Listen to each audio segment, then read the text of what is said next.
4th, March the 4th.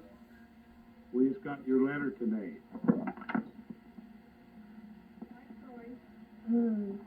Say hi, Troy. Hi. As you can see, we do have a cassette recorder. We've had it put away for a while because we've also got an 8-track recorder, and we've been spending all our time with it since we got it. After reading your letter today, I got this one out of the closet, and we're going to see how this works out. Sean wants to get in on the act here, but he's bashful. I asked him if he wants to talk, and he said, yeah, I want to talk, but then when it comes time to talk, he doesn't talk. I had a real bad case of the flu. I got sick 2 weeks ago today, and I'm still not very well. I finally took off work, decided to stay home until I can get well. As you can probably tell by my voice, I'm still all goofed up. It's supposed to be what they call the Port Chalmers flu. I never heard of it before. But boy, it really knocks you for a loop. I didn't want to take off work, but I took off a week ago Saturday, and then went back to work the next week. I worked all last week, but I felt terrible all the time, and finally I decided I wasn't getting anywhere that way. So I take off 5 days in a row now and see if I can't come out of it. I'm glad John likes his job, driving the truck. Like you say, boy, there's a lot of people out of work. If a guy's got a decent job, he should feel thankful about it. I suppose you heard about Clinton and Jim having a wreck down there by between Glenwood and Carbondale somewhere on a real foggy morning. Unfortunately, weren't hurt seriously. Effie called on the phone and told us about it. We haven't actually heard from Jim or Betty or Clinton since it happened. All we know is what Effie told us. And we gathered that they were pretty lucky, the whole deal. Totaled their truck out. Sounds like Aunt Ruby's having a rough old go there. She's a good gal. She's done a lot of good things in her life. They've been real active, she and Frank. You know, about 2 days after we wrote you that letter asking you if you'd be interested in babysitting,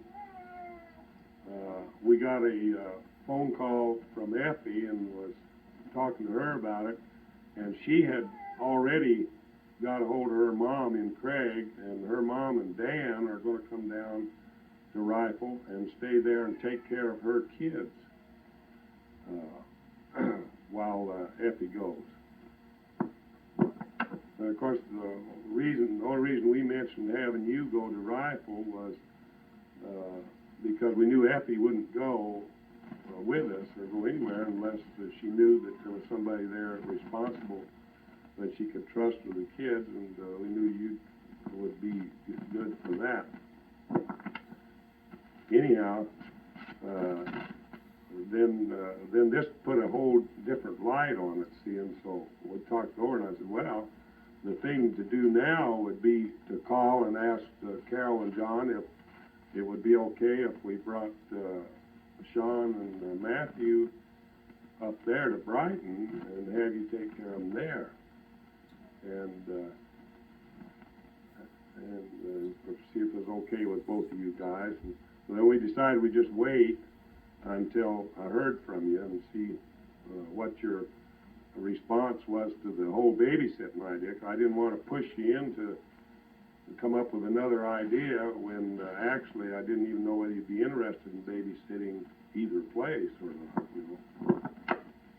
But like I told you, it's still in a planning stage. We don't really have anything worked out since I wrote to you last. And in other words, I haven't done anything more along on it. Effie's sort of planning on it, and we're sort of planning on it. I never have got a hold of Uncle Leon yet to talk to him about it.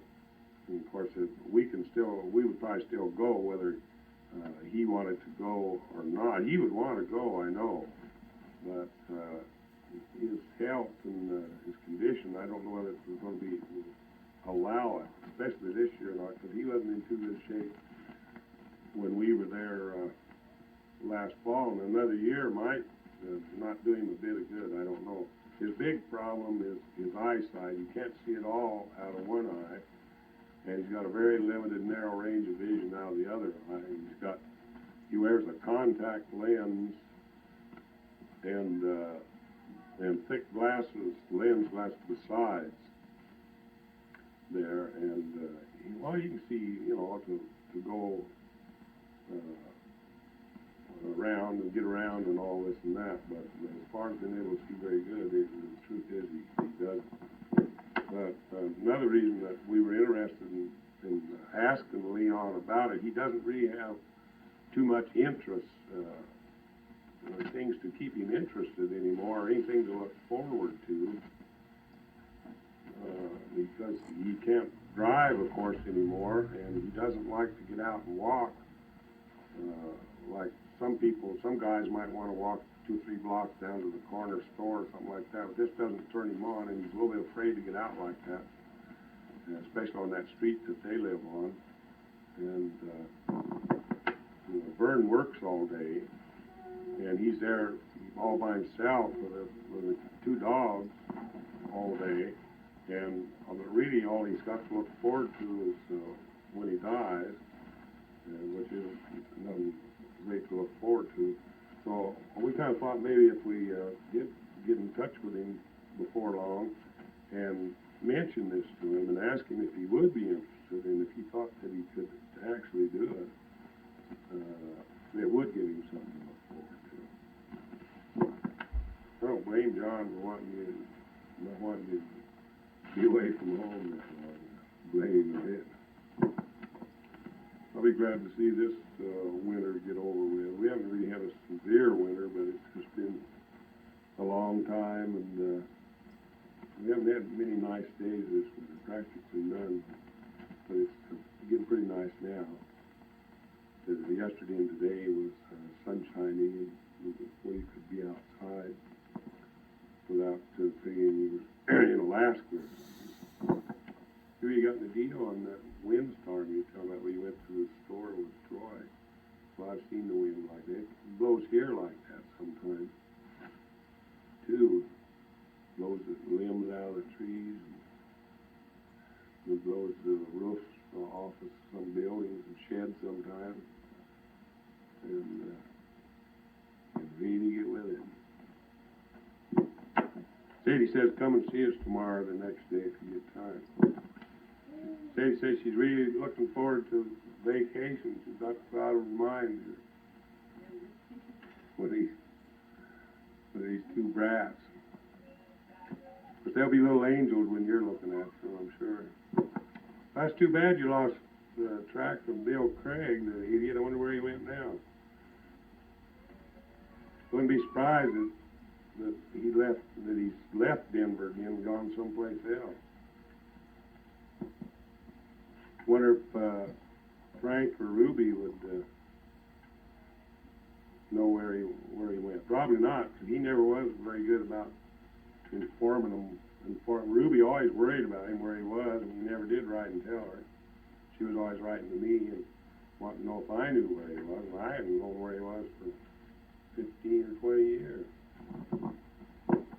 I didn't know they were rerunning that Mickey Mouse Club deal. They're not here, right? We haven't even heard about it here. They don't have it on here, but it doesn't surprise me. With all the reruns they got, they rerun about anything. She's getting ready to go to work. After a while, she goes to work at 6 in the evening usually. And on Friday and Saturday nights, she works till closing, and they close at 12, and then on the other nights of the week, they close at 11. So she gets home generally around midnight or 1 o'clock, depending on how much work, cleanup work and stuff she has to do after they get the doors locked and get all the people out. Mike's going to basketball practice tonight. We have a little problem there getting him back and forth with what we're watching these kids and Sadie working and everything. And all his basketball time interferes with our schedule, or our schedule interferes with his basketball, whichever way you want to look at it. And but tonight he's got some friend at school. He went home with the friend, and the friend's going to go, and that's where they'll take him over, and then I presume they'll bring him back home. I don't know. But it's way to hell gone off where he has basketball practice. Yeah, he has basketball practice like 5 to 6, and this is a real bad time because when I'm working, I'm not even home yet from work, and Sadie's getting ready to go to work, and then she generally leaves here about 20 till 6 or a quarter of 6. Usually about the latest by the time she drives for work and gets squared away, and then is ready to actually start working at 6 o'clock. So we got a problem. Poor old Mikey's not a very good basketball player. He's a little bit clumsy, but he likes it, you know. And it's a good competitive sport, so we don't discourage it. You know. Try not to anyway. Yeah. I had Matthew over here trying to get him to talk in there, but he won't do it. He wants to listen to the microphone being on. That's all he wants to do. He don't want to talk. Hi, Troy Boone. What are you doing? You being a good boy? Good. Yeah, this is your grandpa. That's right. I bet you and Sean go around and around. Probably put up a better battle than you did last time you seen him. Well, Matthew's 14 months old now. He's quite a guy. He gets around real good, boy. He goes chop chop. We've been walking for a long time. He walked before he was a year old. And he really goes. Hi. Hi, Carole. Don't put it so close to your mouth. Hold it back. Yeah, there you go. Hi. Say hi, Troy. Hi, Troy. Hi, Troy.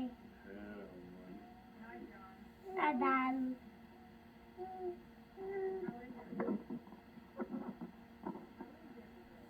What is that? That's a little button on there. Say, how are you guys? Over. Tell me you go to school. Yeah, I go to Go here. That's Sean. He was telling you that he goes to school. We got him going to a what do you call that school? Child development school. He had trouble with his speech. He should have been be able to talk better.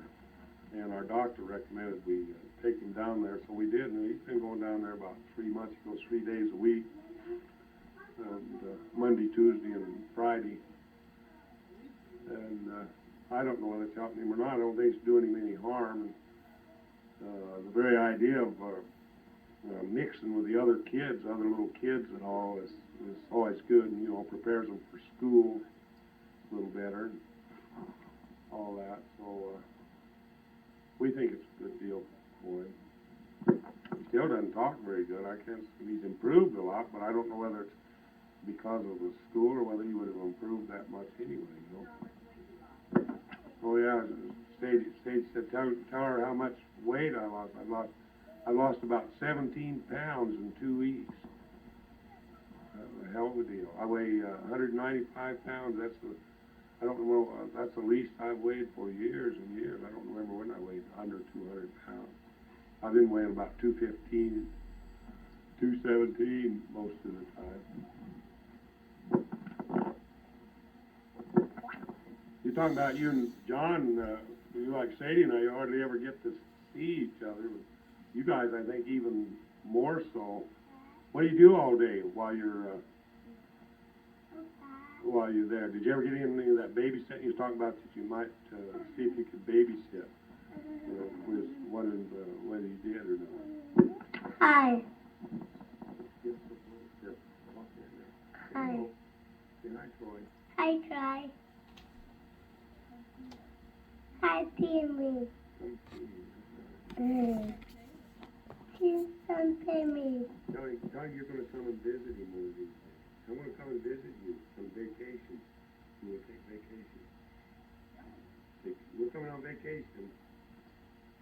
Uh, Of course, I suppose having with your housework and watching Troy Boone, it takes up considerable time, all right, as far as that goes. I just wondered if you had anything else going there for you. Do you have two cars operating now so that you run around if you wanted to while John's gone, or you just, or how do you do, what do you work out on that? Because I guess most time he's gone at night, we run around anyway. You should be anyway. You know those religious pieces that you had on your wall in your trailer that you said you bought in a religious store or something down in Durango, those praying clasped hands and stuff like that. We were looking at them there. Well, Effie was looking at them too, and Effie liked those real well. And when we got back here from vacation, we went down to the Bible store, religious store. They sell all kinds of stuff like that.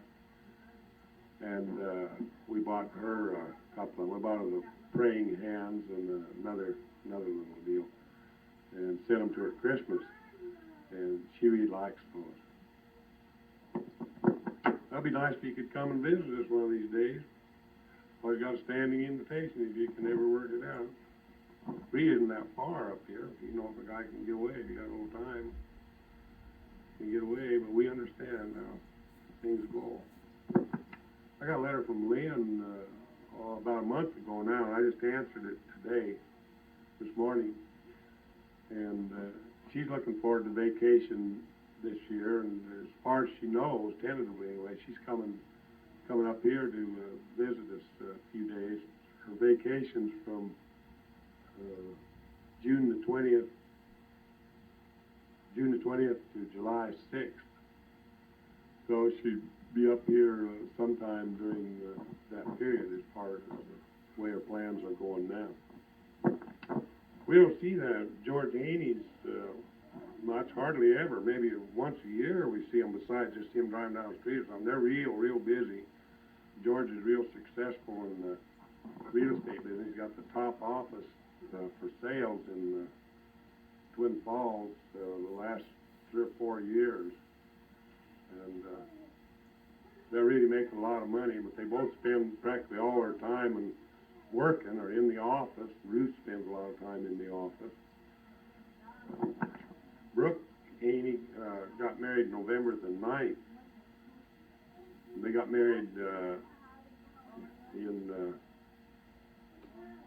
she married a guy from Idaho Falls, Idaho, a nice looking guy. And they got married up in Idaho Falls, and then the next day they had a reception at the Holiday Inn here in Twin Falls, and we went to that. Mike went with us. Mike and Sadie and I all went, and it was just a reception deal. They all stood in the reception line, you know, the bride's parents and the groom's parents and the best men and all that good stuff. And George Haney the third, he and his wife are here now, and we're here then. And she was real pregnant right about then. In fact, she had her baby around the first of the year, and they had a boy, so they named it George E. Haney the Fourth.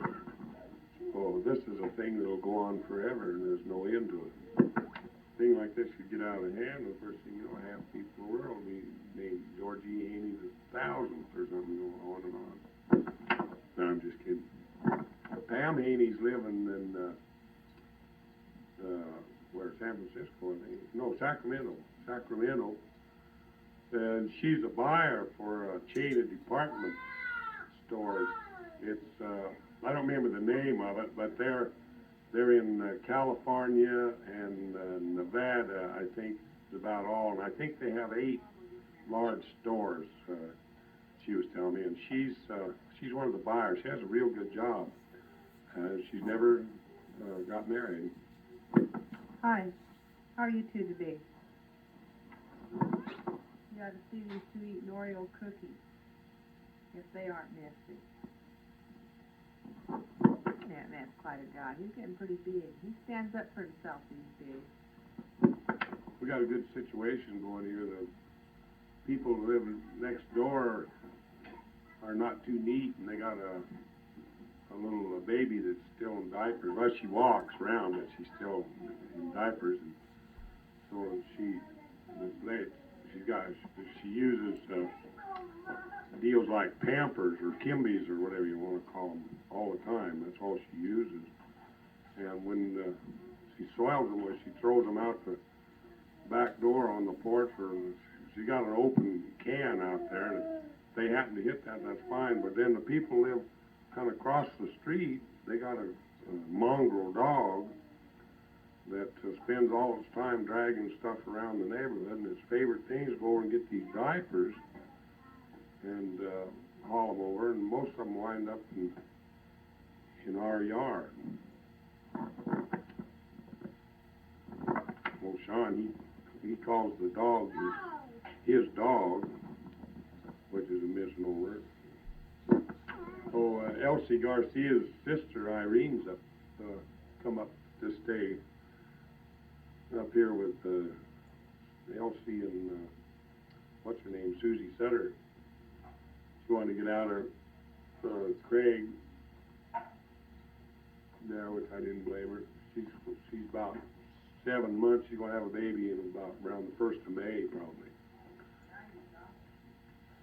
So she thought she'd come up here and stay with him. Hi. Hi. I thought you had a button. Hi. Hi. Pink down. Pink down there. Yeah. Hi there. They'll understand that because their name's all Gardner too. Hi there. Yeah. Yeah, Mike. Yeah, who am I? Hi. Hi there. Kiwi.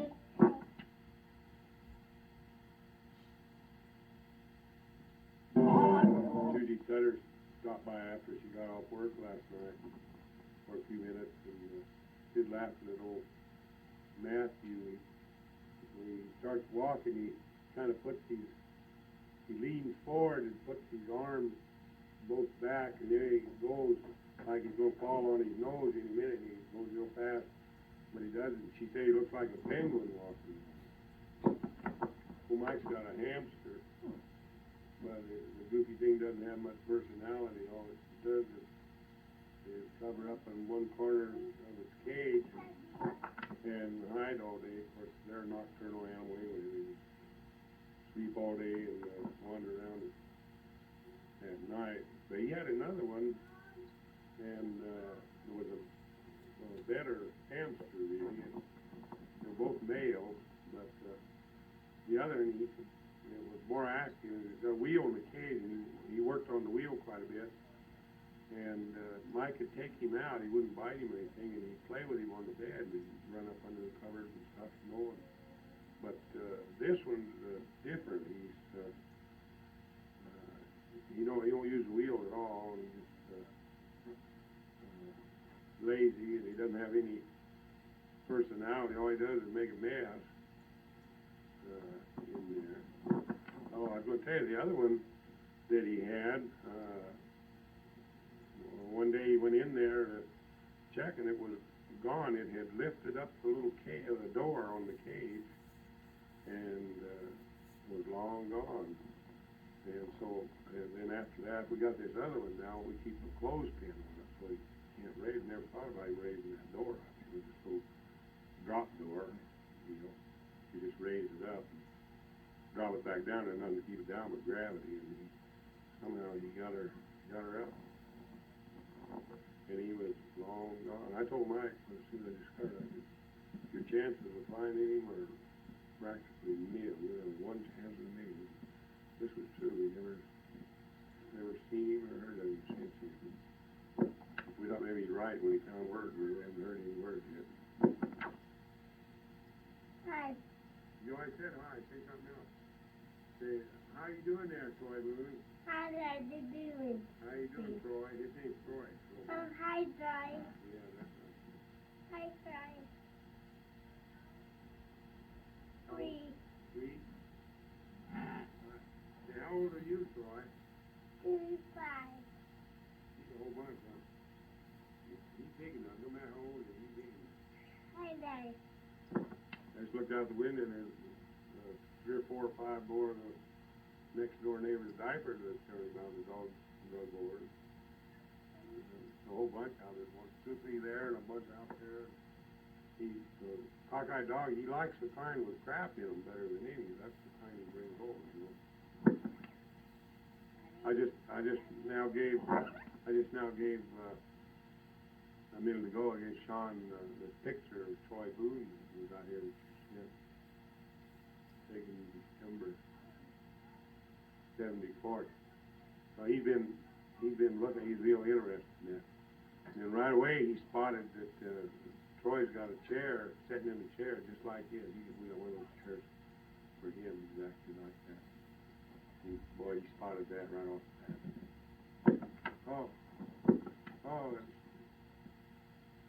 Sadie was telling me that's where we got that chair after we got back from vacation last fall, and she just telling me that's where she got the idea to get it, was that one that you had there. And she asked you where you got it, and you said it was Greenspan. And so that we did the same thing, copycat. Well, it's after 5:30, and Sadie's dashing around her underwear, getting ready to vamoose pretty quick. She washed her hair this afternoon, and she went in while ago. Since I started this, I think, I don't know, and took her shower and everything. How she's putting on got her pantyhose on. She said, "Don't tell all her secrets." She got her hair longer now than she's had it for. It's not long, or anything like that, but it's longer than it was. She hadn't had it cut short there for quite a while. It's down her neck. It's longer than she's had it for now for I don't know, 5 or 6 years, 6 or 7 years.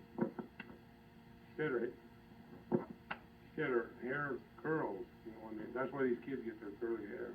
Well, Matthew was in the bedroom with the door shut, and he started screaming bloody murder. And she ran in there.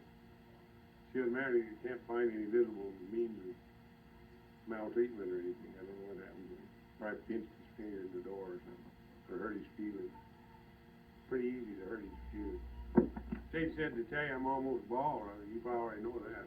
She said I'm getting gray-headed too. She's getting gray-headed too.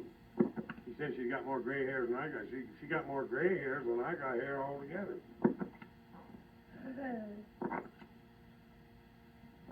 Oh, Sean's got this thing he's had for a while about wondering about whether everything bites, you know. His animals, you know, him no bite, you know, horse no bite, dog no bite, lion no bite. He's worried about it. Everything he sees is an animal, you know, that's going to bite. We got that Clinton's school picture, you know, about 8 by 11 in a frame and everything, fixed up real good and sent up to us. We took it out, we put it on the TV. And one old Rummy, I call him Rummy most times, he seen it up there and thought it was new, you know. We passed. Is that Clinton? Clinton no bite? And I thought, how are you going to answer a question like that? You know, I'd say, no, he don't bite, and then say the next time we see Clinton runs up and bites him, then my word wouldn't be any good. You know, what I'll have to do, I'll just have to tell Clinton. I said, when you see Sean, whatever you do, don't run up and bite him, please. Destroy his face, man, humans, everything.